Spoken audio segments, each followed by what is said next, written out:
அருள்மிகு பாம்பன் சுவாமிகளுடைய திருவடிகளை வணங்கிக் கொண்டு அவர் அருள் பெற்ற சுப்பிரமணியதாசர் உள்ளிட்ட அடியார் பெருமக்கள் அனைவர் திருவடிகளையும் வணங்கிக் கொண்டு இன்றைய சிந்தனையை தொடங்குகின்றனர். தொடர்ந்து தகராலய ரகசியம் அனுபவமாகின்ற வகையில் பாம்பன் சுவாமிகள் செய்த நூல் நமக்கு சித்தித்து வருகின்றது. இந்த வகையில் இரண்டாம் காண்டத்தில் 11 பாடல்கள் நிறைவு செய்திருக்கின்றோம்.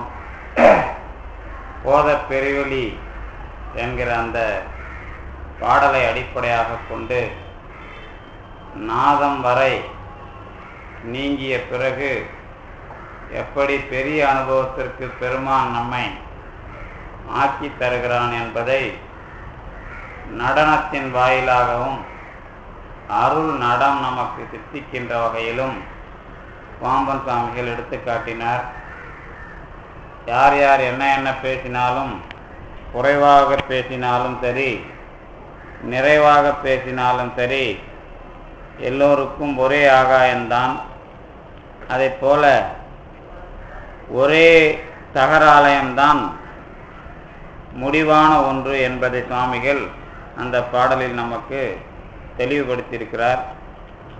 அதைத் தொடர்ந்து 12வது பாடல் சுத்த பிரம்மபுரத்தில் புகன் ஒரு சொரூப அகலம் அது உளது ஆக சித்தத்து உழை முன் நினைத்து குரு உடல் திகழும்படி மதி நனி பாவித்து அத்தற்கு உரிய எழுத்தை பரவி உள் அலையாவனம் அணி அதன் மேல் நித்த பெருவெளி பொன் சிற்பரவெளி நிகழும் கரம் என அவன் முனே. இது 12வது பாடல். அதிலே சுத்த பிரமபுரம் புகன் ஒரு சொரூப அகலம் அது. இந்த பிரம்மபுரம் என்று எல்லோரும் சொன்னாலும் முடிவான அனுபவத்தை தருகின்ற இடம் என்ற வகையில் சுத்த பிரம்மபுரம் என்று இங்கே தகராலயத்திற்கு உரிய பெயரை சுவாமிகள் எடுத்து காட்டுகிறார். அந்த சுத்த பிரம்மபுரத்தில் புகனுடைய சொரூபம் ஆகாயமாக இருக்கிறது. இந்த அகலம் என்று சொன்னால் ஆகாயம் என்ற பொருளில் பயன்படுத்தப்பட்டிருக்கிற வார்த்தை. சொரூப ஆகாயமாக குகன் இருக்கிற இடம் சுத்த பிரம்மபுரம். அது உளதாக, அது எனக்கு தகராலயத்தில் சுத்த பிரம்மபுரத்தில் குகன் இருக்கிறான் என்பதை முதலில் இதுவரை வந்த சிந்தனைகளால் எண்ணிக்கொள்ள வேண்டும். அதை நினைத்து விட்ட பிறகு, சித்தத்தில் நினைத்து கொண்ட பிறகு குரு உடல் திகழும்படி மதி நனி பாவித்து, இப்போ உங்களுக்கு தெரிந்த ஒரு குருவினுடைய உடல், அதாவது ஒரு உருவம் உங்களுக்கு மனக்கண் முன் வர வேண்டும். அப்படி குரு உடலை நினைத்து கொண்டு மதி நனி பாவித்து அறிவை நன்றாக அதிலே செலுத்தி அத்தற்கு உரிய எழுத்தை பரவி, அத்தன் என்று சொன்னால் அந்த புகனுக்கு உரிய எழுத்தை நன்றாக ஓதி உள்ளே எந்த விதமான அலைபாயுகிற விஷயம் இல்லாமல் தொடர்ந்து அணி அதன் மேல், அந்த மனத்தின் மேல் என்ன பண்ணணும்? நித்த பெருவெளி பொன் சிற்பரவெளி நிகழும். அப்படி நீங்கள் அதன் மேல் தொடர்ந்து செலுத்தினால் நித்த பெருவெளி, நிலையான பெருவெளியாகிய அந்த சிதம்பர ஆகாயம் உங்களுக்கு தோன்றும்.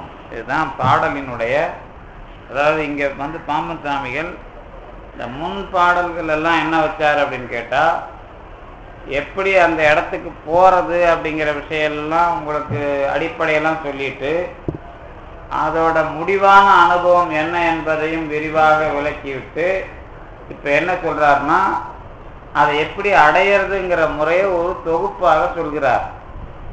எப்படி அடைவதுங்கிற முறையை தொகுப்பாக சொல்றார் அப்படின்னு கேட்டா, முதல்ல இவ்வளவு நாட்களாக சிந்தித்த அடிப்படையில் நீங்கள் ஒரு முடிவுக்கு வந்திருக்க வேண்டும். சுத்த பிரம்மபுரம் என்கிற இடத்தை அடிப்படையாக அல்லது சுத்த பிரம்மபுரமாக குகன் இருக்கிறான், அது அவனுடைய சொரூப ஆகாயம் என்று முடிவு செய்துவிட்டால் அந்த இடத்தை அல்லது முருகனை அனுபவிப்பதற்கு முன்னாடி இந்த உலகத்தில் இருக்கிற ஒரு குரு உடலை உருவத்தை நீங்கள் எண்ணி அதை அடைவதற்கு தியானிக்க வேண்டும்.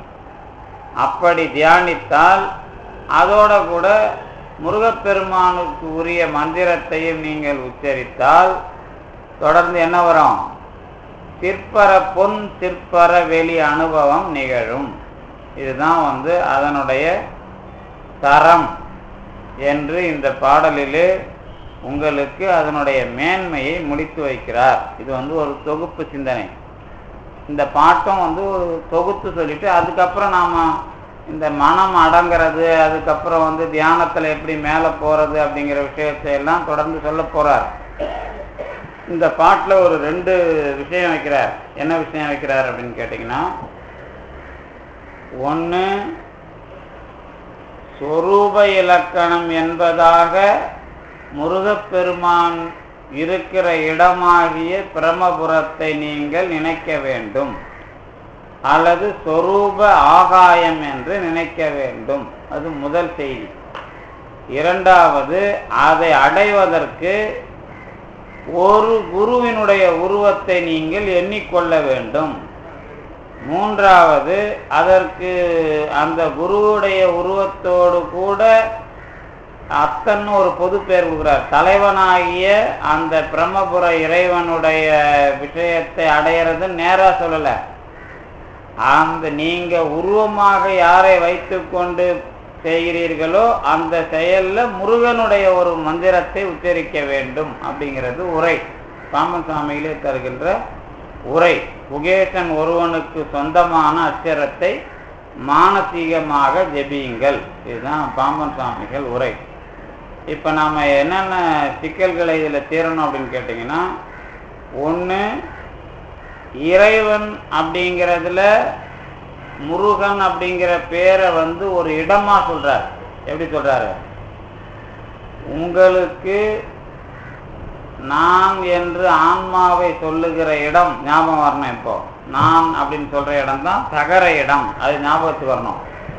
அந்த இடம் எது என்று கேட்டால் சுத்த பிரம்மபுரம். இந்த இடத்துக்கு உரிய இறைவன் யாருன்னு கேட்டா சொரூப ஆகாயமாக இருக்கிறவன். அவ்வளவுதான் விஷயம். இங்க முருகன் பேரை சொன்னாலும் எந்த கடவுள் வேறுபாடும் இல்லாம ஒரு கடைசியா அல்லது பெரிய கடவுள் என்பதாக நாம் அடைகிற ஒரு கடவுள் அப்படிங்கிறதுக்காக தான் என்ன பண்ணாருன்னா சொரூப அகலம் அல்லது சொரூப ஆகாயம்.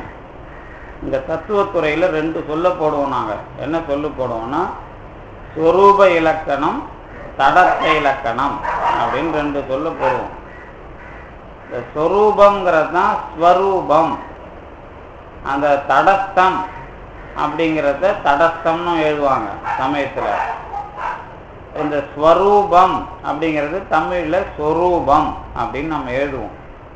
இந்த சொரூபம் அப்படின்னா இன்னும் நல்லா தமிழ் படித்து அதை உண்மை இலக்கணம் அப்படின்னு எழுதுவாங்க. இந்த தடத்த இலக்கணம் அப்படிங்கிறத எழுதும்போது இந்த சார்பு இலக்கணம் அப்படின்னு எழுதுவாங்க. இதுக்கு என்ன 2த்துக்கும் உள்ள வேறுபாடு அப்படின்னு கேட்டிங்கன்னா, இந்த சார்பு இலக்கணம் அப்படின்னா என்னன்னு கேட்டிங்கன்னா, இப்போ நமக்கு நிறைய கடவுள் வழிபாடு, இன்னைக்கு கூட இந்த விநாயகர் வழிபாடு, அதுக்கப்புறம் அம்மன் வழிபாடு, நிறைய கடவுள் வழிபாடு இருக்குன்னு வச்சுங்களேன். இது எல்லாமே ஏதாவது ஒரு காரணத்துக்காக தோன்றிய மூர்த்தங்கள். அப்படி ஞாபகத்துக்கு வரணும். ஏதாவது ஒரு காரணத்திற்காக அல்லது ஒரு வரலாற்றுக்காக பெருமான் தன்னை விளங்க வைத்து கொள்ளுகிற மூர்த்தங்கள் தான் இதெல்லாம் எது நீங்கள் பார்க்குற எல்லா மூர்த்தங்களுமே அதான். உலகத்தில் பார்க்குற எல்லா கடவுளும் எந்த கடவுள்னு வச்சுங்க, அது நீங்கள் காளியம்மாவிலேருந்து மாரியம்மாவிலேருந்து விநாயகர்லேருந்து நடராஜர்லேருந்து அந்த ஏகபாத மூர்த்தி எந்த மூர்த்தியாக இருந்தாலும் எல்லா பெருமானும் தடத்த இலக்கணம் தான். அதில் ஒன்றும் சந்தேகம் வரக்கூடாது. இனிமேல் கடவுள் ஒருவன் தான். இப்படி பல கடவுளாக ஏதாவது ஒரு வரலாற்றை அடிப்படையாக கொண்டு தோன்றுவானேயானால் அவனுக்கு பெயர் என்ன? தடத்த இலக்கணம் அப்படின்னு பேர். இப்போ நீங்கள் இருக்கிறீங்கன்னு வச்சுங்களேன், இப்போ ஒரு ஆள் தான் வந்து இங்கே உட்காந்துருப்பாங்க. அவருக்கு வந்து வீட்டுக்கு போனால் அப்பான்னு கூப்பிடுவாங்க, கணவன்னு கூப்பிடுவாங்க, இல்லை அண்ணன் கூப்பிடுவாங்க, தம்பின்னு கூப்பிட்றாங்கல்ல. ஆள் என்னவோ ஒன்று தான். அவருக்கு உறவுல வேற வேற பேர் வர மாதிரி கடவுளுக்கும் வரலாற்றை அடிப்படையாக கொண்டு வேறு வேறு பெயர்கள் உண்டு. இதுக்கு பேர் தடத்த இலக்கணம் அல்லது சார்பு இலக்கணம் அப்படின்னு பேர். இந்த ஒரு ஆளாவே இருக்கிறாரா அப்படின்னு நீங்க பார்க்கணும்னு முடிவு பண்ணா அவரை இந்த இதுலலாம் பார்க்க முடியாது. நீங்க இதுதான் விஷயம். ஒரு ஆளா இருக்கிறவர் தான் இவருன்னு சொல்றது யாரை நீங்க சொல்லிட்டு நினைச்சிட்டு இருக்கிறோம்? அப்போ இந்த ஒரு ஆளா இருக்கிறவர் யாருன்னு நினைச்சிட்டு இருக்கிறோம்? முருகப்பெருமான் நினைக்கிறோம்ல. அது ஏன் அப்படி நினைக்கிறோம் அப்படின்னு கேட்ட, அப்போ முருகப்பெருமான் உருவத்துல பாக்குறீங்கல்ல, அதுவும் எது கிடையாது? சொரூப இலக்கணம் கிடையாது. ஆனா சொரூபத்துக்கு பக்கத்துல இருக்கிற இலக்கணம் அது. அதாவது சொரூப இலக்கணம்னா முருகன் வந்து சொரூப இலக்கணமா அப்படின்னு கேட்டால் என்ன அர்த்தம்?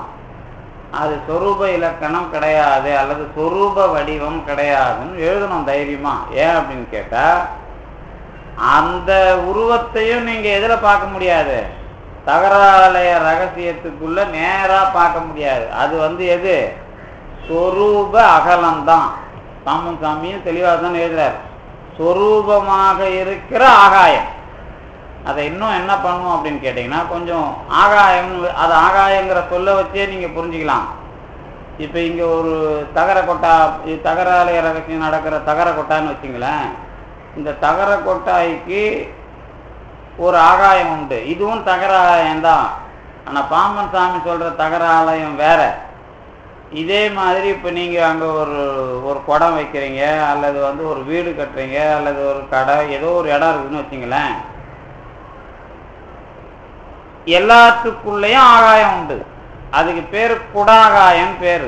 எந்த வடிவம் நீங்கள் வீடு கட்டினா அதுக்குள்ள ஒரு வெளி இருக்குல்ல, ஆகாயம், அதுக்கு பேர் அந்த அந்த பொருளை விளங்க வைக்கிற ஆகாயம். இப்போ எல்லா ஆகாயத்துக்கும் பொதுவான ஆகாயம் எது?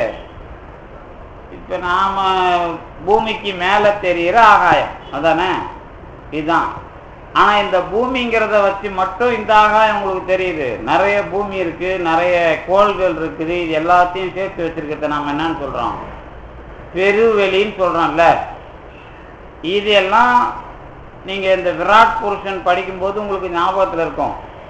இந்த பெருவெளியில் இருக்கிற எல்லா அண்டங்களையும் இணைத்து கொண்டிருக்கிற வடிவம் விராட் புருஷன் அப்படின்னு பாம்பன் சாமிகள் வார்த்தையிலே படிச்சிருப்பீங்க.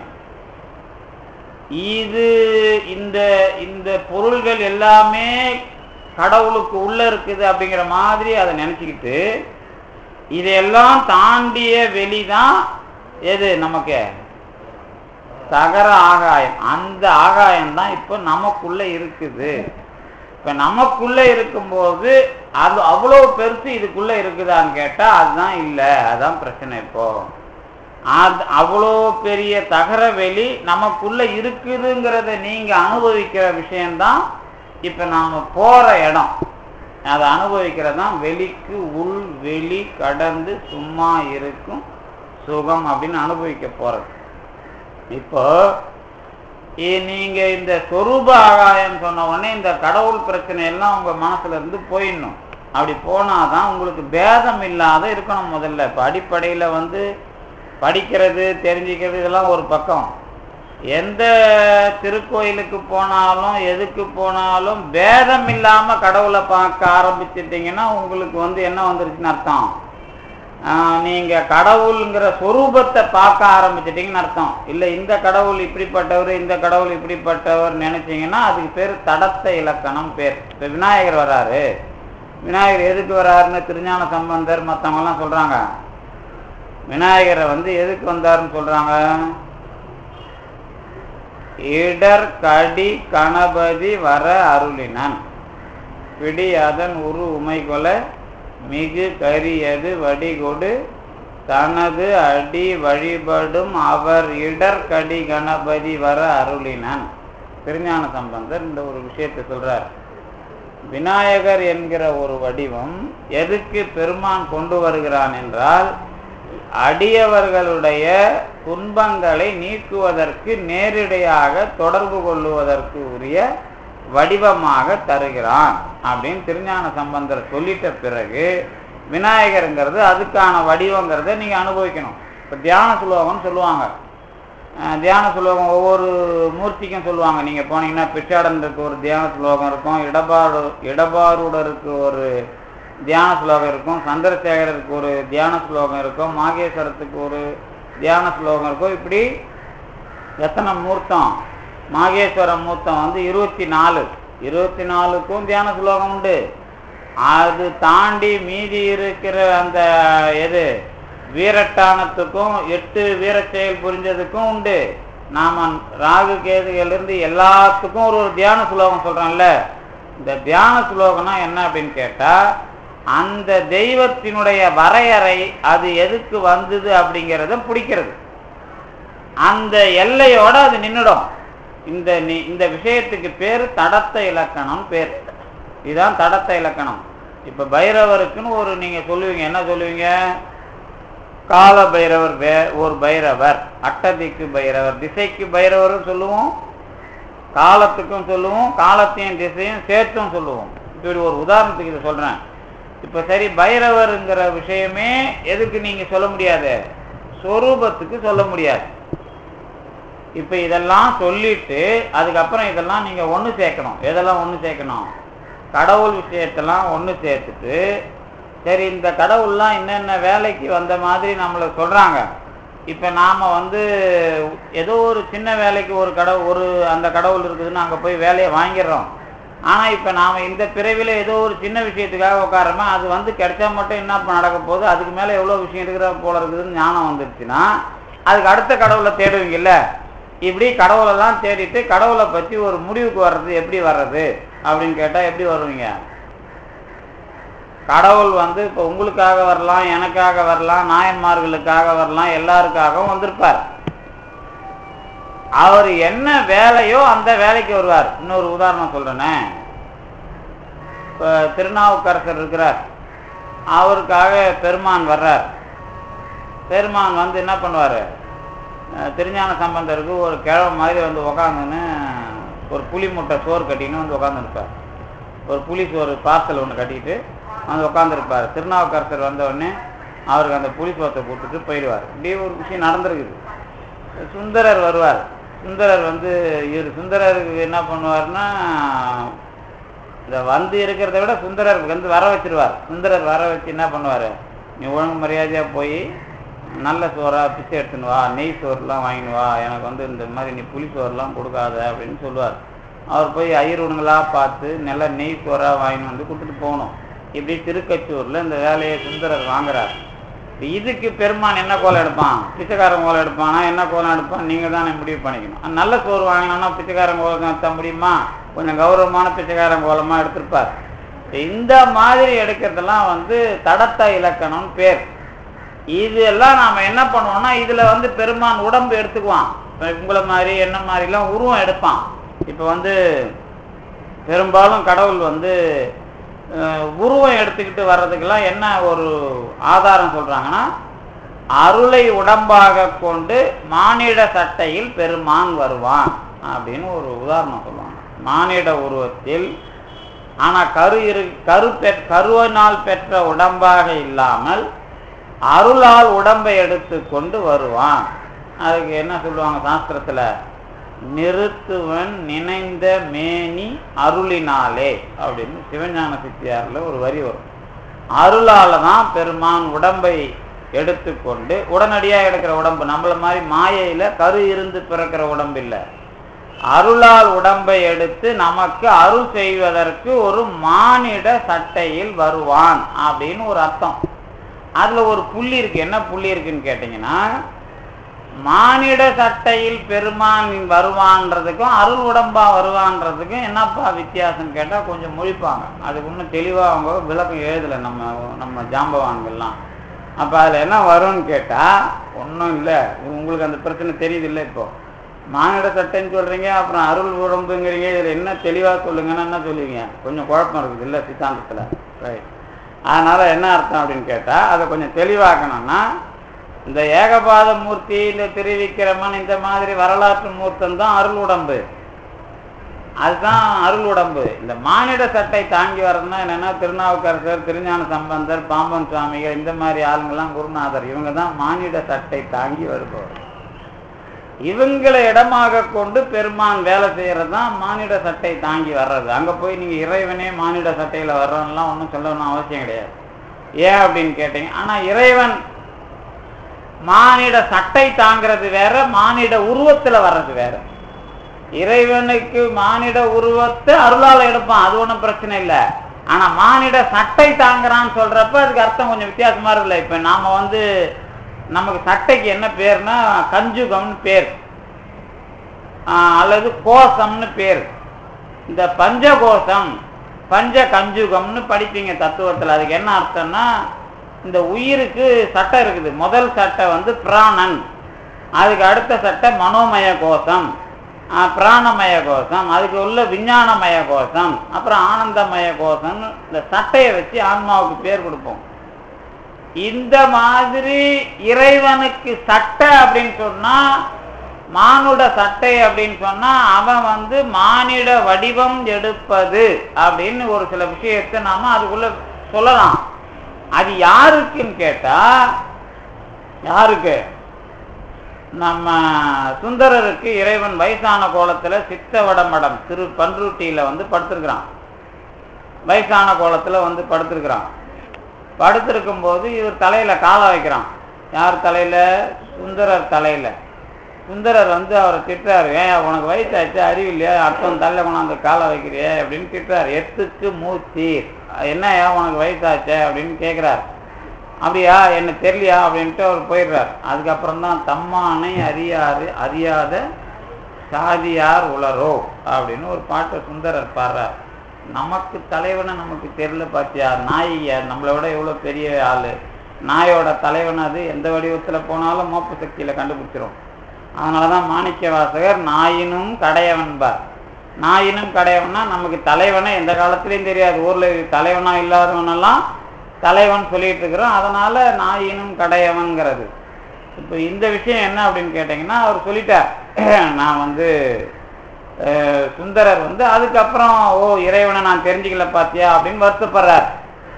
இதுல என்ன அப்படின்னு கேட்டா, இந்த மானிட சட்டைங்கிறதுல கொஞ்சம் வேறுபாடு. இப்ப சுந்தரர் மாதிரியான ஆளுகளுக்கு மானிட சட்டை தாங்கி வந்தா அவங்களே தெரிஞ்சுக்கல, யார? பெருமான்.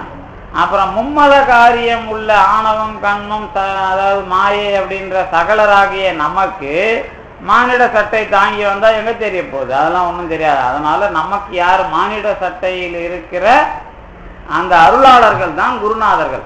இப்படி நீங்க அதை கேட்டகரி பிரிக்கணும். பிரிச்சுட்டா இப்ப என்ன நீங்க இப்ப அடைய போறது? இப்ப இந்த ரெண்டு ஜங்ஷனும் உங்களுக்கு ஒன்னா வரணும். என்ன வரணும்?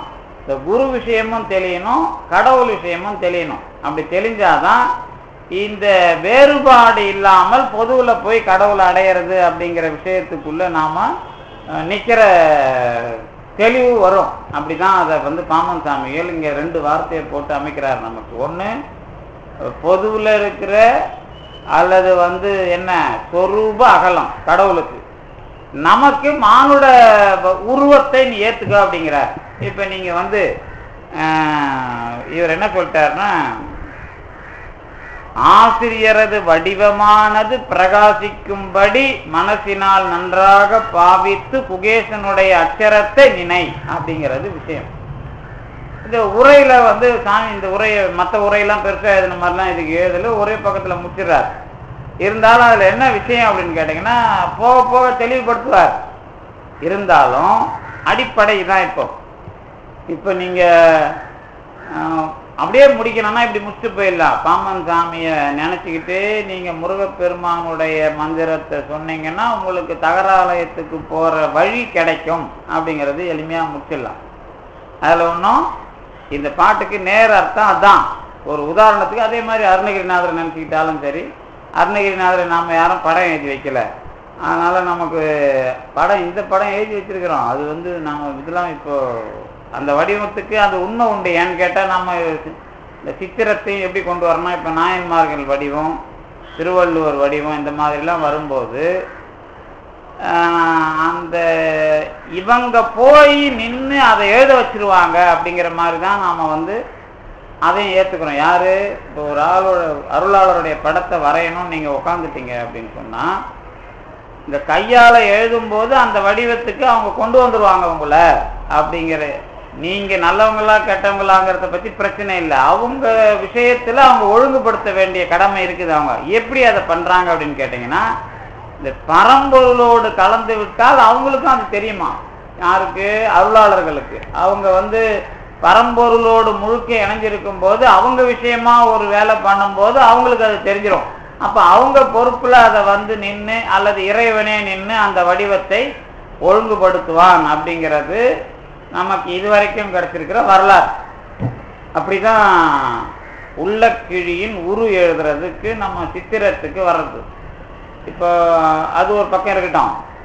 இதில் என்ன அப்படின்னு கேட்டால் இந்த பரம்பொருள் விஷயத்தில் நீங்கள் மறுபடியும் தெளிவுக்கு வந்துடணும். என்ன தெளிவுக்கு வந்துடணும்? விநாயகருக்கு துன்பத்தை நீக்குவதற்காக விநாயகர் நம்ம படித்தோம்ல, அதே மாதிரி சக்தினா என்ன அப்படின்னு கேட்டால் கடைசியாக முடிவுக்கு வரும்போது அதாவது நீங்கள் உலகத்தில் 1000 சக்தி இருக்கும். இங்கே நீங்கள் படிக்கிறது மாரியம்மன், காளியம்மன், அதுக்கப்புறம் வந்து ஜேஷ்டா, இதெல்லாம் படிப்பீங்க. இப்போ மாரியம்மன் காளியம்மன் அப்படின்னா மாரியம்மன் வந்து மழையை வச்சு வர்றது, காளியம்மன் அப்படிங்கிறது பயிரை வச்சு வர்றது, அப்புறம் ஜேஷ்டாங்கிறதும் பயிரை வச்சு வர்றது. மூத்தவள்னு பேர் ஜேஷ்டானா, சிரேஷ்டங்கிறது தான் ஜேஷ்டா. அப்புறம் இது எல்லாத்தையும் இணைச்சிட்டு நீங்கள் இதுக்கு மேலே சக்தியை வந்து வடநாட்டில் வந்து தசமகா வித்யான்னு பண்ணுவாங்க. அவங்க 10 விதமான சக்தி தசமகா வித்யாம்பாங்க அவங்க. அது போக நாம் என்ன பண்ணுறோம்? அலைமகள், கலைமகள், மலைமகள், நவராத்திரிக்கு 3 வைக்கிறது. இந்த 3 சரியா தப்பான்னு கேட்டால் அது வந்து உலகத்தில் கல்வி செல்வம் வீரன் வந்த பிறகு தான் அலைமகள், மலைமகள், கலைமகள்லாம். ஆனால் அது இல்லை. நவராத்திரிங்கிறது வேற. அது வந்து 9 சக்தியை அனுபவிக்கிறது அப்படிங்கிறத நான் இங்கேயும் ஒரு தடவை சொல்லியிருக்கிறேன். அப்படிலாம் சொல்லிட்டு கடைசியாக சக்தினா என்ன அப்படின்னு சொல்லணும். சொன்னால் என்ன அர்த்தம்? இப்போ நீங்கள் ஒன்று நினைக்கிறீங்கன்னு வச்சிங்களேன், இந்த நினைக்கிறத தடையில்லாமல் செஞ்சிட்டா அதுக்கு பேர் சக்தி அப்படின்னு பேர். அதாவது சக்திதன் வடிவு ஏது எண்ணில் தடையிலா ஞானம் ஆகும். சக்திக்கு வடிவம் என்ன அப்படின்னு கேட்டால், நான் ஒன்றை நினச்சி அதை தடை இல்லாமல் இடையூறு இல்லாமல் முடிச்சிட்டேன்னு சொன்னால் அதுக்கு பேர் சக்தின்னு பேர். அது நீங்கள் எந்த சக்தி ஒன்றாலும் கையில் பிடிச்சிங்க. ஆனால் சக்திக்கு இதான் முடிவு. இந்த மாதிரி ஒவ்வொன்றுத்துக்கும் எல்லா தெய்வத்துக்கும் ஒரு வரலாறும் ஒரு காரணமும் உண்டு.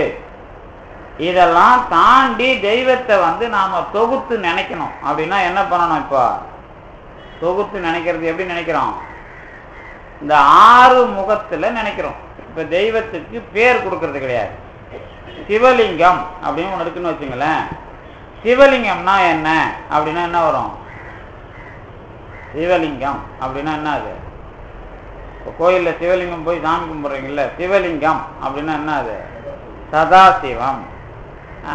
இந்த சதாசிவம் அப்படின்னா என்ன அப்படின்னு ஒரு கேள்வி கேட்டு, முதல்ல சிவம் சக்தி, அப்புறம் சதாசிவம், அப்புறம் ஈஸ்வரம் சுத்த வித்தை. இந்த 5த்துக்கு பேர் தான் சிவ தத்துவம்னு பேர். இந்த சக்தி சிவம் இது ரெண்டும் நீங்க பார்க்க முடியாது. சக்திங்கிறது ஆற்றல், சிவம்ங்கிறது ஞானம். இந்த பக்கம் ஈஸ்வரம்ங்கிறது இந்த வரலாறு நடந்தது இல்லை, திருவிளையாடல் நடத்துறது, அதுக்கப்புறம் நடனம் ஆடுறது, இந்த மாதிரி விஷயம் 24 மூர்த்தம் வந்து மாகேஸ்வர மூர்த்தம், அது ஈஸ்வரன். இந்த சுத்த வித்தை அப்படின்னா என்ன அப்படின்னு கேட்டீங்கன்னா, அறிவும் செயலும் சேர்ந்து எந்த மாதிரிலாம் உலகத்துல நடக்குதோ அதுக்கெல்லாம் உதவுற தத்துவம் அப்படின்னு எளிமையா புரிஞ்சுங்க.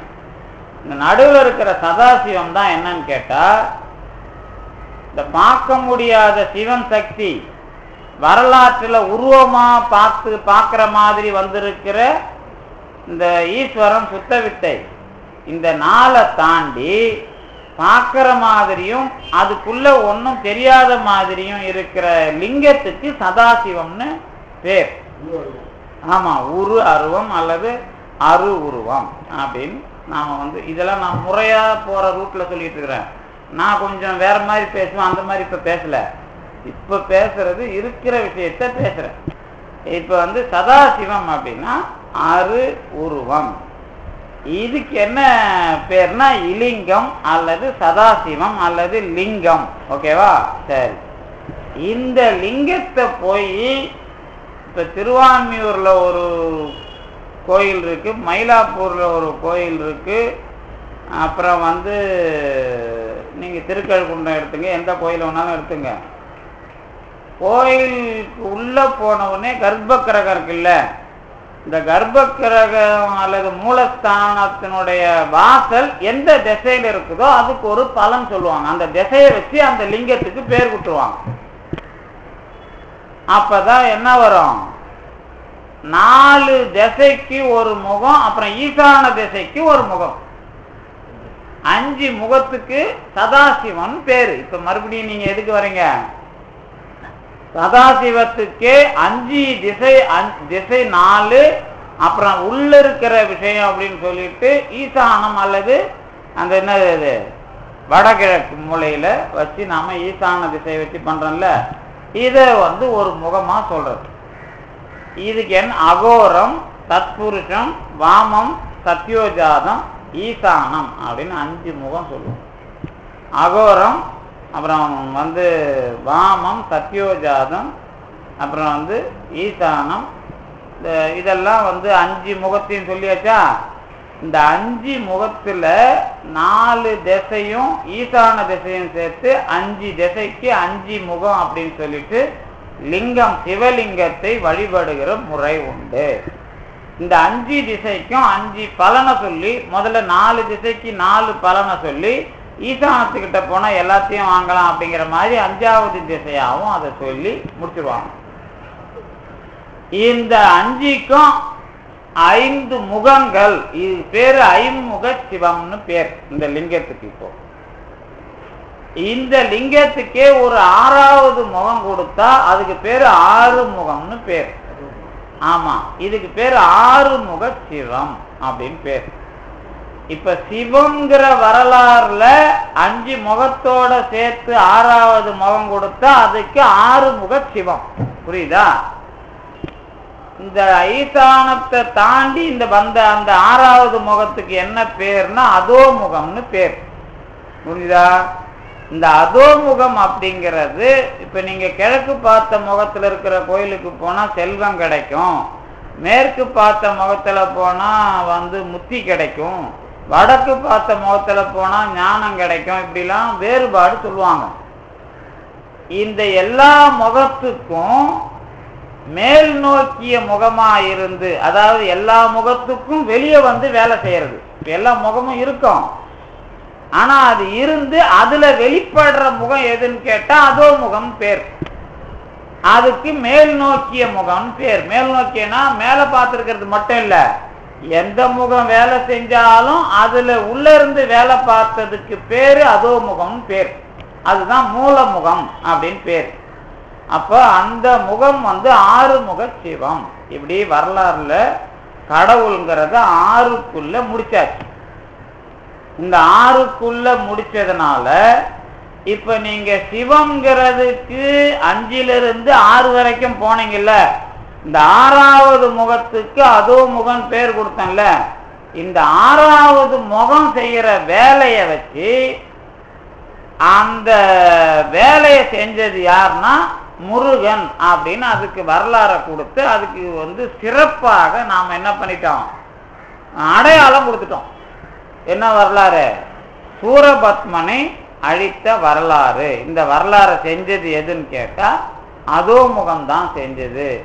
இந்த 8 வீர செயல், இந்த வீரட்டானம் கோயில் இருக்குல்ல, திருவதிகை, இந்த ஊர்லாம் இருக்குல்ல, இந்த நாகை காரோணம், இந்த ஊர்லாம் எதுன்னு கேட்டா 5 முக சிவத்தோட வேலையே அது. ஆனா 6வது முகன் வந்தப்பதான் 2 வேலை நடந்தது. ஒண்ணு விஷத்தை சாப்பிட்டது, இன்னொன்னு சூரபத்மனை அழித்தது. இப்ப நீங்க கடவுள்கிட்ட நெருங்கி வர்றீங்க. எப்படி நெருங்கி வர்றீங்க? விநாயகர், அதுக்கப்புறம் பிரம்மா, விஷ்ணு, இந்த விஷயம்லாம் தாண்டி கடவுள்ங்கிற விஷயம் உருவம் இல்லாத பார்க்க லிங்கத்துல கத்துக்கிட்டு அதுக்குள்ள அதுல 5 விஷயம் இருக்குது, அதை தாண்டி 6வது விஷயம் இருக்குதுன்னு வந்துட்டா இப்ப எதுங்கிட்ட வந்துட்டோம்? தடத்த லக்கணத்தை முடிவு கட்டுற இடத்துக்கு வரும். தடத்த இலக்கணம்னா சார்பு இலக்கணம். இந்த சார்பு இலக்கணத்துலதான் 6வது முகமும் வருது. 6வது முகம் என்ன வேலை பண்ணுது? இந்த நஞ்சு உண்ட வரலாறுனா என்ன அப்படின்னு கேட்டீங்கன்னா விஷத்தை சாப்பிட்டது. விஷம்னா என்ன அப்படின்னு கேட்டீங்கன்னா கடல் விஷம் ஒண்ணு, இன்னொரு விஷம் என்ன? பாம்போட விஷம். நாம புராணத்துக்கு பேசுவோம். எப்பவுமே பழைய வரலாறு இருக்கிற புராணம், இந்த வடமொழியில இருக்கிற 18 புராணம், அதுல நடுவுல இந்த எது வருது? இந்த ஐதீகம் சம்பந்தமான வரலாறுலாம் வருது இல்ல. இப்ப இந்த பார்க்கடல் கடைந்தது அப்படின்னு வந்தா இது வரலாற்றுக்குள்ளது இல்ல, இது தத்துவத்துக்குள்ளது. அதுலயும் ஒரு வரலாறு இருக்கும். என்ன வரலாறுனா, சரிங்க கடல்ல கண்டுபிடிச்சது என்னது கண்டுபிடிச்சோம்? ஆமா, கடல்ல கண்டுபிடிச்சி உலகத்துக்கு வாழ வைக்கிற ஒரு பொருள் எது? உப்பு. அதுதான் அமுதம். இப்போ சாப்பாட்டுக்கு அமுது போட்டையான்னு கேட்கிற கிராமங்கள்லாம் இருக்குது. அந்த அமுதம் தான் உடம்பு எகிப்து மம்மியிலிருந்து உலகம் முழுக்க ஊறுகாய் போடுற, மீனுக்கு ஊறுகாய் போடுற வரைக்கும், அதாவது கெட்டு போகாமல் பாதுகாப்பது அமுதம். இதுதான் விஷயம். இது கடல்ல முதல்ல கண்டுபிடிச்சது. இந்த வரலாறுல கொஞ்சம் தத்துவம் வளர வளர நாம் என்ன பண்ணுவோம்? நம்ம சிந்தனையை அதுல புரிஞ்சுப்போம். அதுல என்ன வருதுன்னு கேட்டா, அந்த வாசுகிங்கிற பாம்பு, அதாவது இமயமலை மத்து, இந்த கடைஞ்சதுனால கடல்ல இருந்து வந்த ஒரு விஷம், பாம்பு வாயில இருந்து வந்த ஒரு விஷம், ரெண்டுத்துக்கும் பேர் என்ன? ஆலகாலம். அதான் ஆலாலம் அப்படின்னு பேர். இதுக்கு தத்துவம் என்ன அப்படின்னு கேட்டீங்கன்னா, நான் எனதுன்னு சொன்னா 2 விஷம். ஒரு விஷம் நான், ஒரு விஷம் எனது. ஆணவம் என்கிற 2 வேலையை தான் நான் எனதுன்னு சொல்றோம். இது இல்லாம போனா கடவுள் நமக்கு தெரிவார், நடராஜ பெருமான் ஆடிக்கிட்டு தெரிவார், இதுதான் பிரதோஷம் அப்படின்னு கண்டுபிடிக்கிறேன்ல. இதே வரலாறு சூரபத்மன் வரலாறுலயும் உண்டு. சூரபத்மன் வரலாறுல என்ன அப்படின்னு கேட்டீங்கன்னா, சூரபத்மன் ஆணவம். அவனை அழிக்கும் போது 2ஆ பொழந்துருவாங்க. 2ஆ பொழந்து ஒண்ணு சேவல் மயில் வருது இல்ல, அதுவும் யான் எனது. அப்புறம் சிங்கமுகன் வரான்ல, அவன் வினை கண்மம். நீங்க அதே மாதிரி பானுகோபன் அர்த்தது, அவன் மாயை. இந்த 2ஆ இந்த தாரகாசுரன், இந்த சூரபத்மன், சிங்கமுகன், தாரகாசுரன், இந்த 3 பேரும் ஆணவம் கண்மம் மாயை. இந்த பாம்பு வரலாறு, விஷத்தை கடைஞ்ச வரலாறுல ஆணவம் மட்டும்தான் தெரிஞ்சது. அதுக்கு பின்னாடி சூரபத்ம வரலாறுல ஆணவம் கண்மம் மாயை 3 தெரிஞ்சது. இப்படி இந்த ஆணவம் சம்பந்தமாக மனித பிறவியை மீட்டெடுக்கிற வரலாறு முருகன் கிட்ட நேரடியாக சம்பந்தப்படுகிறது. கடவுள் வரலாறுலையும் இதுக்கு மேல வேற ஒரு கடவுள் இல்லை. இதுதான் கடவுள் வரலாறுல இருக்கிற முடிவான விஷயம் அப்படின்னு வந்துட்டீங்கன்னா, இந்த சின்ன சின்ன விஷயத்துக்கு கடவுளை தாண்டி போற விஷயத்தை இல்லாம இப்ப எதுக்கு வரோம்? சின்ன சின்ன விஷயமா கடவுளை தேடி போற விஷயம் இல்லாம கடவுள் அப்படிங்கிற விஷயத்துக்கு என்ன அடிப்படை, அது எந்த வேலையை செய்கிறது, அதோட முழுமை என்ன அப்படிங்கிற வரலாறுக்கு உள்ள வந்துட்டீங்கன்னா எது வருது? அதோமுகம் வருகிறது. இந்த அதோமுக வரலாறு எதுக்கு வருது? நம்ம சம்பந்தமா வருது. உயிர்கள் சம்பந்தமாக ஆணவம், கண்மம், மாயை என்கின்ற 3 மலங்கள் சார்பினால் இருக்கிற உயிருக்கு இறைவன் செய்த வரலாறு எது? 5 முகத்தை தாண்டிய 6வது முகத்து வரலாறு. இதுவும் எது? தடத்த இலக்கணம் தான். இது நீங்க சொரூப இலக்கணமாக இருக்கிற இறைவன் செஞ்ச வரலாறா இருந்தாலும் எந்த வரலாறு? ஆன்மாக்களின் காரணமாக வந்த வரலாறு. அதனால அதுக்கு பேர் என்ன? அதுல என்ன கொஞ்சம் மயக்கம் இருக்குதா? வேணாம சொல்லலாமா வேணாமா? உங்களுக்கு ஏதோ ஒரு மயக்கம் இருக்குது, எனக்கு தெரியுது. அவர் ஏன் அந்த மயக்கம் வருதுன்னா, இந்த கடவுள்னு பெரிய கடவுளை சொல்லிட்டு நீங்க அது செய்யற வேலையை சொல்றீங்க. அது சொரூப லக்கணம் சொல்லலாமா வேணாமான்றது எப்பவுமே ஒரு லாஜிக் அல்லது ஒரு இலக்கணம் வச்சா கோடை தெளிவா போட்டுடணும். பென்சிலால போட்டுட்டு ரப்பரால் அழிச்சுட்டு அப்புறம் பேனாவில் எழுதக்கூடாது. கோடை தெளிவா போட்டுடணும். என்னன்னு போட்டுடணும்? இன்னொன்றன் காரணமாக வருகிற எந்த ஒன்றும் சார்பு. அப்ப ஆணவம், கண்மம், மாயை அழிக்கிறதுக்கு யாரால முடியாது? சில்ற தெய்வத்தால முடியாது, பெரிய தெய்வத்தால தான் முடியும். ஆனா பெரிய தெய்வம் செஞ்சாலும் அது எதுல வந்து செய்து? அந்த வடிவம் ஒண்ணு, அந்த அதோமுகங்கிற ஒரு விஷயம் வந்துட்டா அதுவும் தடத்த லக்கணம் தான். ஏன் இதை இவ்வளவு நான் தெளிவா சொல்றேன்னு கேட்டா, இந்த சொரூப அகலம்னு ஒரு வார்த்தையை கொடுக்குறாருல சாமி. சொரூபம் என்கிற அந்த கடவுள் யார்? இப்போ அங்க முருகன்லாம் சொல்லக்கூடாது, அங்க யாரும் கிடையாது, அங்க அதான் கடவுள், அவ்வளவுதான். அத அப்படியே பிடிக்கிறதுக்கு அதோட முழு ஆற்றலும் வேலை செஞ்சவன் தான் முருகன், அவ்வளவுதான். முருகனே நீங்க சொரூபம் நினைச்சீங்கன்னா நீங்க இன்னும் தகராலயத்துக்கு வர முடியாது. ஏன் அப்படின்னு கேட்டீங்கன்னா அவன் கொண்டு வருவான். அதுவும் எது உங்களுக்கு? தடத்த இலக்கணம் தான். ஏன்னா நான் அந்த சொல்ற விஷயத்தை நீங்க தெளிவா புரிச்சிங்கன்னா அதுல சந்தேகம் வராது. உங்களுக்கு பாடம் கேட்டு கேட்டு வந்து என்ன பிரச்சனைன்னு கேட்டீங்கன்னா, அது ரொம்ப பெரிய கடவுளாச்சப்பா, பெரிய கடவுளை தானே சொரூபங்கிறோம், நீங்க வந்து அதை போய் வந்து சார்புல கொண்டாந்து விட்டுருவீங்க போலக்குதே. சார்புனா மற்றவங்க கூட இல்லை லிஸ்ட்ல சேர்ந்துற ராமான், வேற வழி இல்லை. இல்லை இப்ப இந்த ஊர்ல கடவுள் வந்து வாழறாருன்னு வச்சுங்களேன், யாரு? முருகனோ சிவபெருமானோ வந்து வாழறாரு. நீங்க ரேஷன் கார்டு கொடுக்கும்போது என்ன பண்ணுவீங்க? எல்லாருக்கும் சேர்த்தானே கொடுப்பீங்க. என்ன ஒன்னே ஒன்று என்ன பண்ணலாம்? கார்டை அவர் கொடுக்கலாம், வேற ஒன்றும் பண்ண முடியாது. கார்டை அவர் கையில் கொடுத்துட்டு மீதி கார்டெல்லாம் நீங்க வாங்கிக்கலாம். அதனால அவர் முதல்வன், அவ்வளவுதான். அது முதலமைச்சராக இருந்தாலும் ரேஷன் கார்டு வாங்கினா அவர் குடிமகன் தானே. அவர் என்ன தனியாக அந்தரத்தில் தொங்கிட்டு உங்களுக்கு வந்து பண்ண முடியும்? இல்லை இல்லை. அந்த மாதிரி நீங்க தடத்த இலக்கணத்தை புரிஞ்சுக்கணும். முருகப்பெருமான் தடத்த இலக்கணத்துல நம்பர் 1ன்னு வேணா சொல்லலாம். ஆனா தடத்த இலக்கணம் இல்லைன்னு நீங்க சொல்ல முடியாது. ஏன்னு கேட்டா இலக்கணம்னு ஒண்ணு எழுதும்போது சார்பின் காரணமாக வருகிற நிலைமை, அந்த நிலைமையில் முருகனா இருந்தாலும் அவனும் தடத்த இலக்கணத்தில் வருகிற கடவுள் தான் அப்படின்னு தெளிவா தலையாட்டம் முடிஞ்சு போச்சு. ரைட். இப்ப என்ன அப்படின்னு கேட்டா, நாம அந்த வழியில இப்ப கடவுள் விஷயத்துல முடிவு பண்ணிட்டீங்களா இல்லையா? ஊர்ல உலகத்துல இருக்கிற எல்லா கடவுளும் கடவுள் தான். ஆனா ஒரு வேலைக்காக ஒண்ணு வரும். இப்ப குலதெய்வம் கடவுள் இருக்குதுன்னு வச்சுங்களேன், அதுக்கும் கடவுளுக்கும் என்ன வேறுபாடு? இப்ப நீங்க கடவுளே வந்து நிறைய மாதிரி புரிஞ்சுக்கணும். பெரிய கடவுளே கடவுளா வர்றது ஒண்ணு இருக்கும், அதுதான் முருகன். அப்புறம் சிவம், சக்தி, சதாசிவம், இந்த மாதிரி பிரம்மன், திருமால், இதெல்லாம் வந்து பெரிய கடவுளே வர்றது.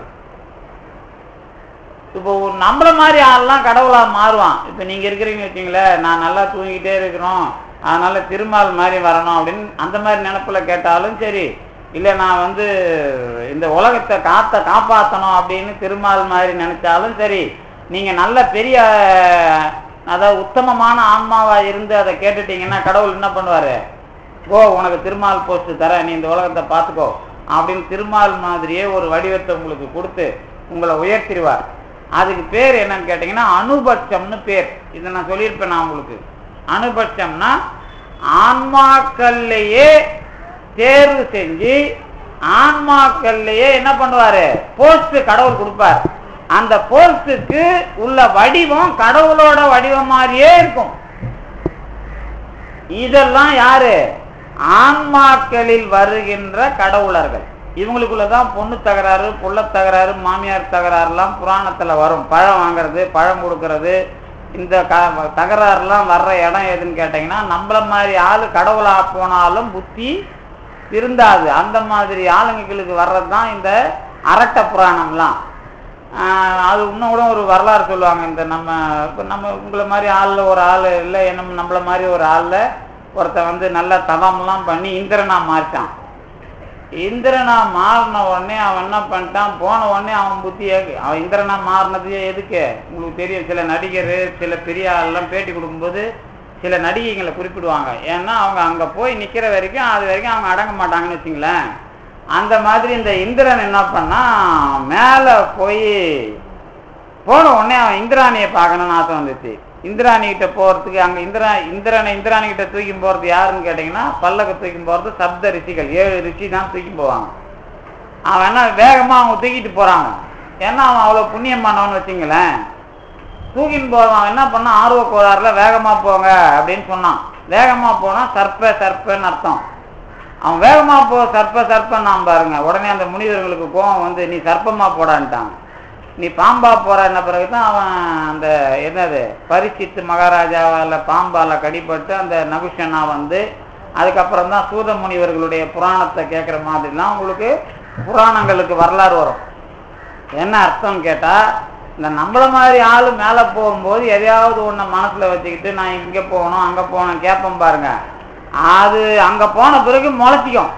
இது வரைக்கும் அது இல்லாமல் போய் நீங்க தவம் பண்ணியிருந்தாலும் ஆனா இந்திர பதவிக்கு உள்ள தகுதி கிடைச்சிருச்சுன்னா உங்களுக்கு அங்க போய் அது வந்து மறுபடியும் மனுஷனா பிறந்து மறுபடியும் நீங்க பாம்பா, அதாவது சாபத்துல தான் பாம்பா மனுஷனா பிறந்து உங்களுக்கு வந்து விடுதலை எல்லாம் பெருமான் தருவான். இந்த மாதிரி கடவுளர் வடிவத்தை அடையறதுக்கு பேரு அனுபட்சம், அணுபேதம் பேர். அணுன்னா ஆன்மா, ஆன்ம பேதம். ஆன்மாக்களில் உயர்ந்த தவம் செய்த ஆன்மாக்கள் தான் கேட்கிற கடவுள் வடிவத்தை அடையும். அப்படி அந்த கடவுள் வடிவத்தை ஆன்மாவுக்கு தந்து அந்த கடவுள் வடிவத்தால் செய்யப்படுகிற வேலையில கொஞ்சம் வேலையை அலாட் பண்ணி ஒதுக்கி பெருமான் செய்ய வைப்பான். அதுங்க தான் சிலது இந்த தப்பு பண்ற தெய்வங்கள். இந்த தெய்வத்தெல்லாம் நீங்க போய் கும்பிட்ற தெய்வம் அந்த மாதிரி தெய்வமான்னு பார்த்துக்குங்க. அதுக்கப்புறம் அதனாலதான் வந்து பாம்பன் சாமி ஒரு இடத்துல இந்த 12 ஜோதிர்லிங்கத்தையும் கூட ஒரு இடத்துல வந்து டவுன்கிரேட் பண்றார், கொஞ்சம் கீழே இறக்கி வைக்கிறார். ஏன் அப்படின்னு கேட்டா, அது ஆன்மாக்கள் பூஜித்த லிங்கம், ராமன் பூஜித்த லிங்கமா இருக்கும், அல்லது வேற அனுமன் பூஜித்த லிங்கமா இருக்கும், அல்லது வந்து தர்மன் பூஜித்த லிங்கமா இருக்கும். அதெல்லாம் வந்து அவனுடைய ஆன்மாவில் இருக்கிற இறைவனை வச்சு அவன் வச்சிருப்பான். அது இறைவனே வந்த வடிவம் கிடையாது, அதை ஞாபகம் வச்சுங்க அப்படின்னு அவர் வந்து ஒரு குறிப்பு கொடுத்து 12 ஜோதிர்லிங்கத்தையும் ஒரு இடத்துல நமக்கு வந்து புரிய வச்சிருக்கிறாரு. இந்த தகராலை ரகசியத்திலே உங்களுக்கு ஞாபகம் இருக்கும். இப்ப என்ன அடிப்படைன்னு கேட்டா, இது போக நாம குலதெய்வம்னு ஒண்ணு கொண்டாடுறோம்ல. குலதெய்வம் அப்படிங்கிறது என்ன அப்படின்னு கேட்டீங்கன்னா, நம்ம பரம்பரையில நாம நல்லா இருக்கணும்னு வேலை செஞ்ச ஆன்மா அதுல குலதெய்வமா வந்து நிற்கும். அதனாலதான் இந்த கல்யாணம் வேற நிகழ்ச்சி அதெல்லாம் பண்ணும்போது குலதெய்வ வழிபாடு பண்ணுங்க அப்படின்னு ஜோதிடர் சொல்றதுக்கு அது ஒரு காரணம். கொஞ்சம் வயசான பிறகு காசிக்கு போங்கம்பாங்க. காசிக்கு போனீங்கன்னா ரொம்ப பழைய குலதெய்வம் இருக்காங்க. இப்போ உங்க ஊர்ல நீங்க வச்சுக்கிற குலதெய்வம் ஒரு 10-15 பரம்பரைக்குள்ள இருக்கும். காசிக்கு போனீங்கன்னா ஒரு 5000 பரம்பரைக்கு உள்ள என்ன இருக்கும், குலதெய்வம் இருக்கும். அங்க போனீங்கன்னா அந்த ஐயர் என்ன பண்ணுவாரு, உங்களுக்கு கர்மா பண்றேன்னு பிண்டம் பிடிச்சி வைப்பார்ல, பிண்டம். அதுல என்ன பண்ணுவார், உங்க தாத்தா பேரை சொல்லு, தாத்தாவுக்கு தாத்தா பேரை சொல்லு, எத்தனை தாத்தா ஞாபகம் வருதோ அத்தனை தாத்தா பேரை சொல்லுன்னு கொஞ்சம் இழுத்து, சரி மறுபடியும் ரிவர்ஸ்லயே அதே தாத்தா பேர் தானே வரும், அது ஒரு 500 பிறவியை வச்சு உங்களுக்கு பிண்டம் பிடிக்கிற வேலைலாம் காசியில நடக்கும். ஆனா காசிக்கு போனீங்கன்னா அதுக்கும் முன்னோரை நீங்க வழிபடணும், அதுக்கும் முன்னோருக்கு நன்றி செலுத்தணும்னா கயா போகணும். அதனால காசி வந்து 2வது இடம் தான், முதல் தான் கயா. அந்த கயா காசிக்கு போனால் நல்ல ஐயர் என்ன பண்ணுவார்னா, நீ போய் கயாவில் பண்ணிட்டு வாப்பா அப்படின்னு சொல்லுவார். கயா போய் பிண்டம் கொடுத்துட்டு வந்து முதல் வரிசை முன்னோர்களுக்கு பிண்டம் செலுத்திட்டு அப்புறம் 2வது வரிசை முன்னோர் தான் ஹரிச்சந்திரன் தலைமையில் வரும். 3வது வரிசை தான் நம்ம ஊர்ல இருக்கிற குலதெய்வம். ஆனா இதெல்லாம் எப்ப தெரியிட்டு இருக்கிறது? எல்லாருக்கும் குலதெய்வம் யாருப்பா? அப்பதான் நம்ம என்ன பண்றோம், இதெல்லாம் வேணாம்பா, எங்களுக்கு வந்து இந்த மாதிரி தெய்வம் எல்லாம் எங்களுக்கு வேணாம், குருநாதர் ஒருத்தர் இருக்கிறாரு அப்படின்னு நாம கண்டுபிடிக்கிறது தான். அதுதான் இறைவனுடைய வரலாற்றை விளங்க வைத்து கொண்டு இந்த உலகத்தில் வாழ்ந்த அருளாளர்கள் தான் இப்ப நமக்கு குருநாதர்கள்னு கிடைக்கிறாங்க. அது திருஞான சம்பந்தரா இருந்தாலும் சரி, பாம்பன் சுவாமியா இருந்தாலும் சரி, நமக்கு கிடைக்கிற குருநாதர்கள் யார்? இப்ப நீங்க வந்து கொஞ்சம் சிஸ்டம் வித்தியாசம் உண்டு. இந்த குருநாதர்ல என்ன சிஸ்டம் வித்தியாசம் உண்டு அப்படின்னு கேட்டீங்கன்னாக்கா, சிஸ்டம்னா அந்த இயங்குற அந்த என்னது, அது நீங்க தான் உங்களுக்கு தெரியுமே கம்ப்யூட்டர்ல, அதுக்கான இது ஏத்தனா தானே, பவர் ஏத்தனா தானே வேற வேற மாதிரி வேலையெல்லாம் செய்யும். என்ன சிஸ்டம் வித்தியாசம் அப்படின்னு கேட்டீங்கன்னாக்கா, இப்ப திருஞான சம்பந்தரை குருவா வச்சுக்கிட்டு நீங்க கேட்கறதுக்கும் பாம்பன் சாமியை குருவா வச்சு கேட்கறதுக்கும் என்ன வித்தியாசம் சொல்லலாம்? இப்ப நம்ம தெரிஞ்சோ தெரியாமலோ நானே இப்ப மாடினேன் உங்ககிட்ட, இப்ப திருஞான சம்பந்தருக்கும் பாம்பன் சுவாமியும் குருவா ஏத்துக்க போறேன், அதுக்கு என்ன வித்தியாசம் அப்படின்னு கேட்டா ஒன்றும் பெரிய வித்தியாசம் இல்லை. நான் அது ரொம்ப பழசாகி போச்சு, அதனால பவர் இல்லைன்னா சொல்ல மாட்டேன். ஏன்னா வந்து எல்லாருக்குமே வந்து ஆற்றல் உண்டு. என்ன ஒரே ஒரு சிக்கல்னு கேட்டீங்கன்னா, வரலாற்றில் அவங்க எந்த பிரச்சனையை எப்படி தீர்க்க வந்தாங்க அப்படிங்கறதான் வேறுபாடு.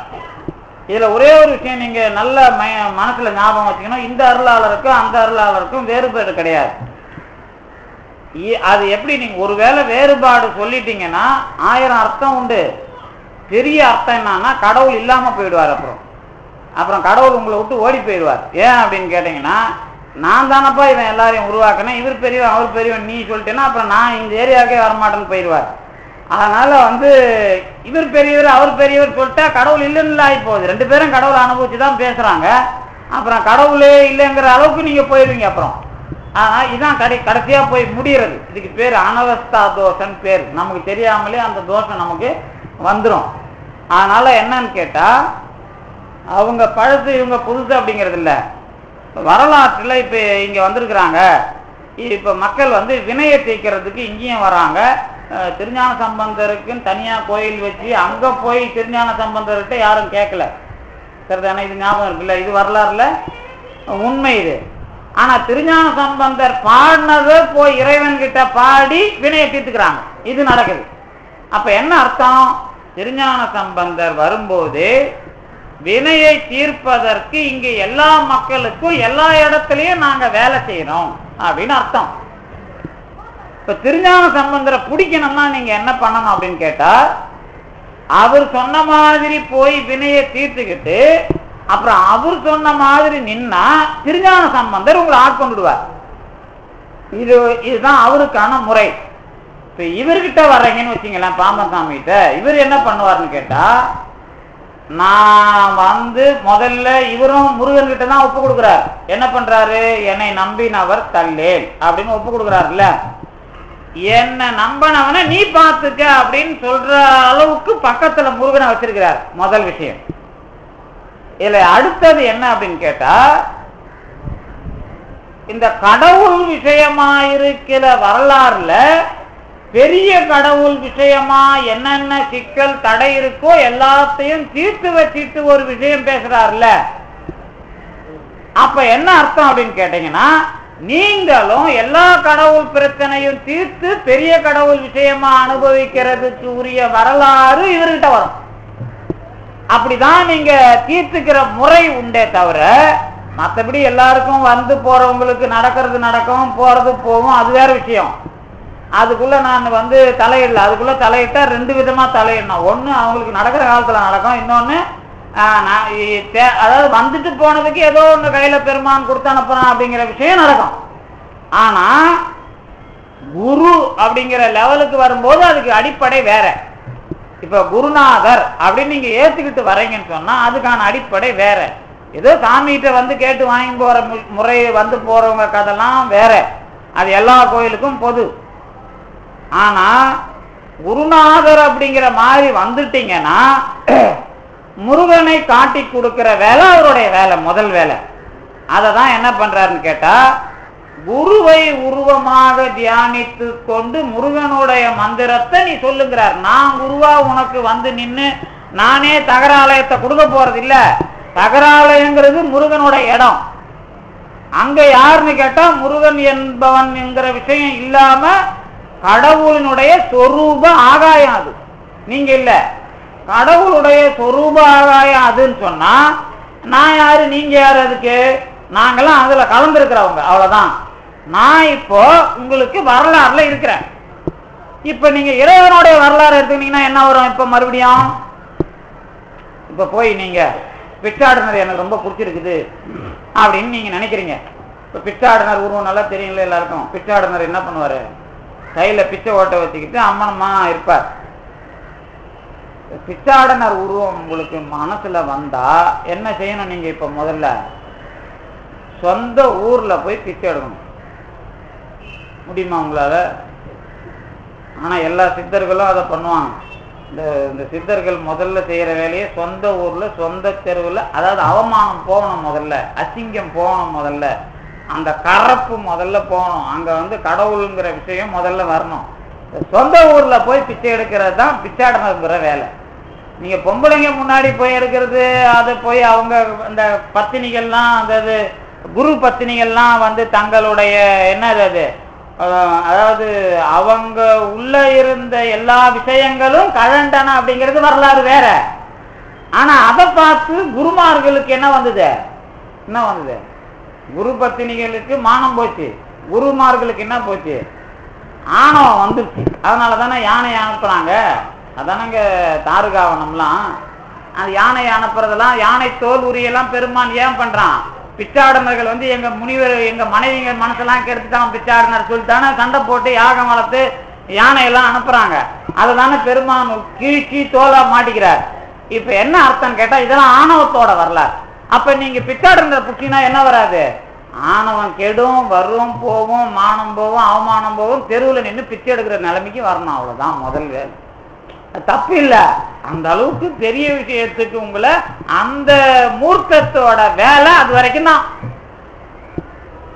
அதுக்கு அடுத்த மூர்த்தத்துக்கு உங்களை அடுத்த பிறவியில அனுப்பும், அல்லது அந்த பிறவியில சில பேருக்கு இத வந்து வாய்ப்பு இருந்தா கொடுக்கும். அப்போ நீங்க எந்த தெய்வத்தை கையில எடுக்கணும் அப்படின்னு சொன்னா, அதுக்கு தான் பாம்பன் சாமி இப்படி போட்டார். தகராலயத்துக்கு வரணும்னு சொன்னா நீ திருஞான சம்பந்தரை கூட உருவா வச்சுக்க வேணாம்ல, அந்த உருவம் ஞாபகத்துக்கு வந்து முருகனுடைய மந்திரத்தை சொன்னேன்னா உனக்கு தகராலயம் அனுபவமாகும். ஏன்னா திருஞான சம்பந்தருக்கே அது கிடைச்சிருக்குது. திருஞான சம்பந்தர் முருகனுடைய அவதாரம் பேர் வாங்கினவர். திருஞான சம்பந்தர் ஏன் முருகனுடைய அவதாரம் பேர் வாங்கினார்னா, தகராலய அனுபவத்துல கலந்து வந்து அந்த வேலையை செஞ்ச முதல். அதனால அவருக்கு என்ன நடக்குதுன்னு கேட்டீங்கன்னா, முருகனுடைய அவதாரம் அருணகிரிநாதர் சொல்றாரு. யார்? நீங்க நானும் சொல்லல, அருணகிரிநாதர் சொல்றாருன்னா என்ன அர்த்தம்? அவர் யாரு? தகராலயத்துக்குள்ள அப்பாலாய் உள்ள பொருள் அப்படின்னு யார பண்ணாரு? சேயோன் ஒருவனையே அடைஞ்ச அருணகிரி நாம படிக்கிறோம்ல. அப்ப என்ன அர்த்தம் கேட்டா, அந்த இடத்துக்கு போனவன் தான் இன்னும் அங்க போன ஆள அடையாளம் காட்டுறாங்க. அப்ப நீங்க யாரு? திருஞான சம்பந்தர் வேற, அருணகிரிநாதர் வேற, பாம்பன் சாமி வேறன்னு சொல்றதுக்கு யாரும் கிடையாது.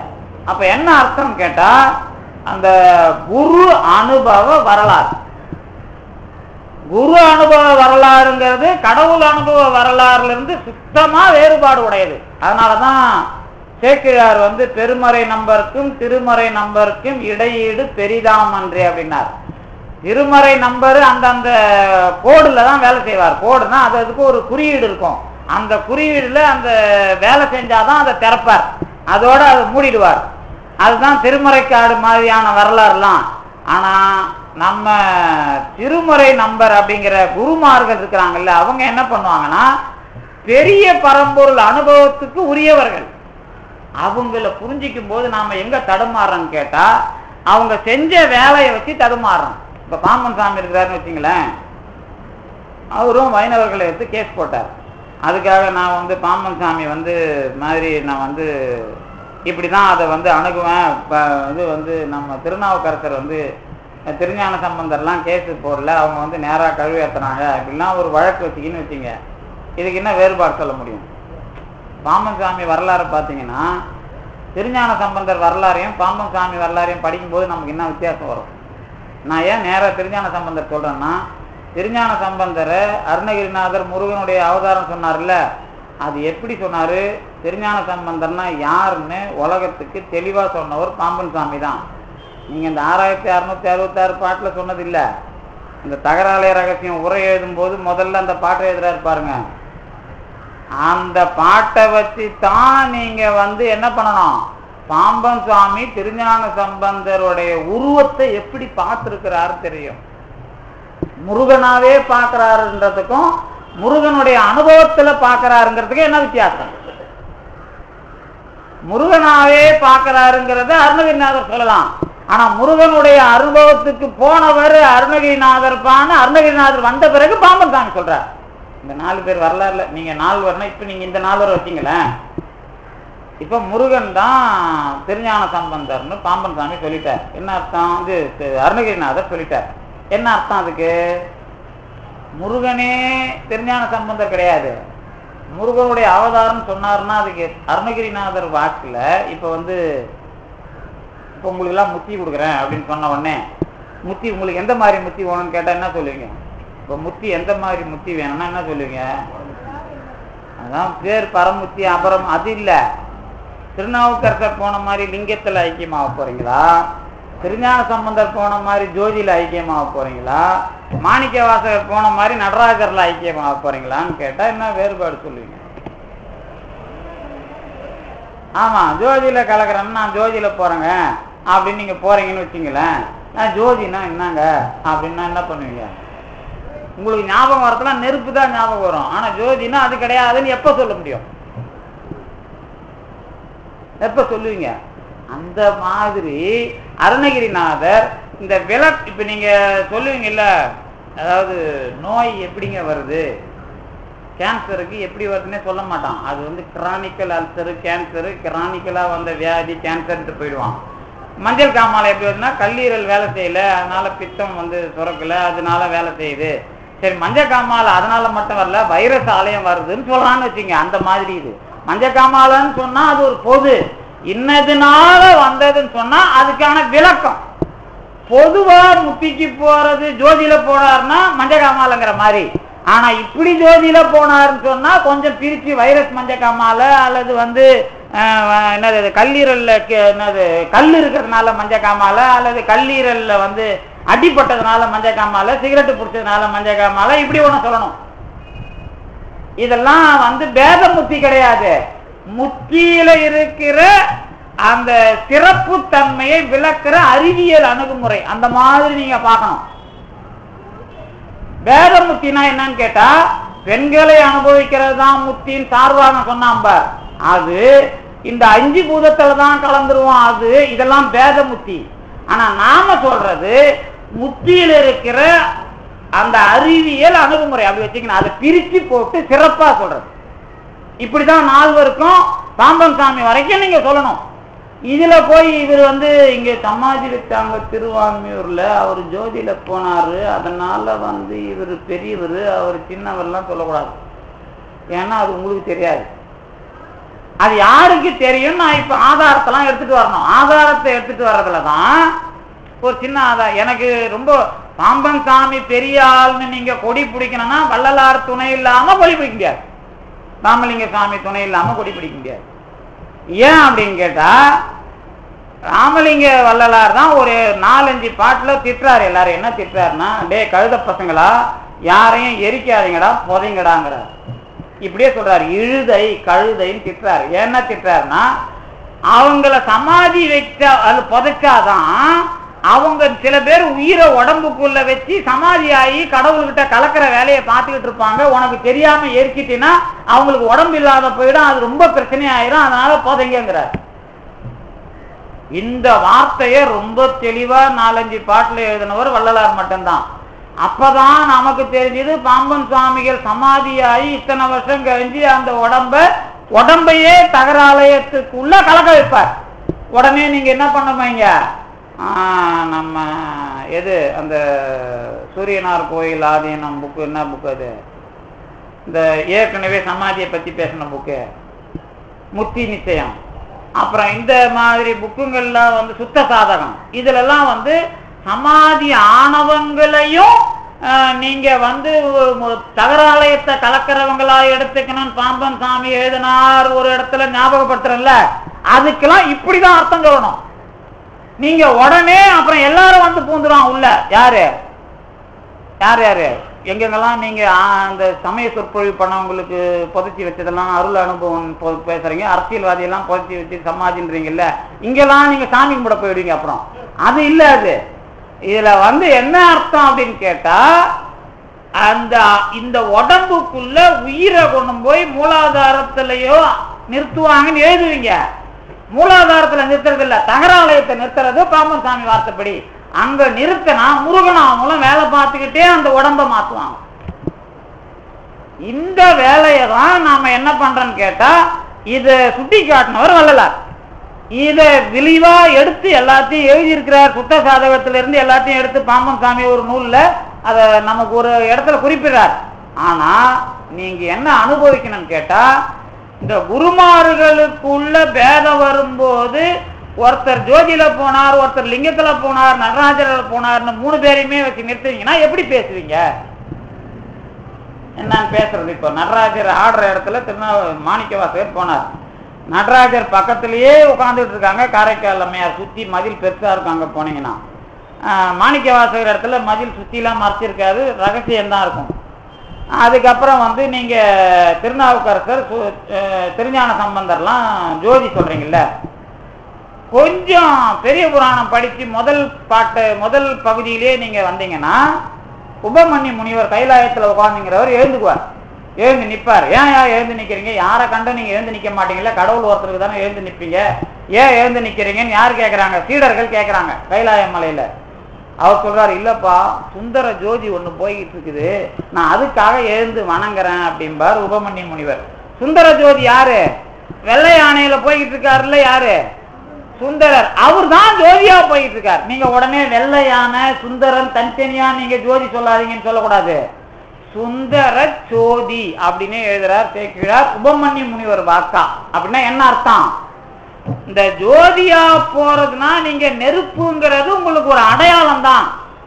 ஆனா அது என்னன்னு கேட்டா, ஜோதி என்பது சொரூப ஆகாயத்தில் கலக்கிற வேலை.